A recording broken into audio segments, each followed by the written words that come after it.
مو كل شي تشوفه عينك صحيح. كانت اكو بنية تسرح بهواي شهلها يومية، وكان عندها ثور ضمن القطيع ياكل الأخضر واليابس. بيوم من أيام الصيف والدنيا حارة وهي يم النهر وماكو أحد، فنزعت هدومها ونزلت للنهر تسبح، والمفاجأة من طلعت هدومها ماكو. بهاي الأثناء شافت شاب واقف قريب، شافها وركض، وهو من السلف مالتهم شافته وقالت عرفت السارق. وطبعا يا عزيزي قدرت تستر نفسها ورجعت للبيت وقالت لأهلها الحقولي فلان باقي هدومي. ابوها ضاج وقال لها هاي اخر ايام الا بالسلف، ودز قوام الاهل الولد. الولد خاف وحلف انه هو بريء. ابوه قال له راح اجمع الناس الخيره ونروح لهم، لان انا اثق بيك يا وليدي. راحوا لهم بنفس اليوم قبل غروب الشمس. ابو البنيه شاف هاي الناس كلها جايه عليهم، قام وذبح الثور عشاء لهم، ومن شق بطن الثور تفاجئ لقى هدوم بنته ببطن الثور. سكت ابو البنيه وحس بخجل ورجع للقعده. فابو الولد راد يفتح الموضوع، رد ابو البنيه وقال انت وهاي الناس الخيره على راسنا،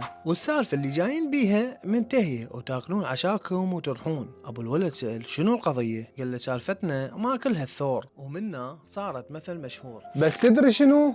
ما حد سأل سووا اهل الولد بعد هذا كله.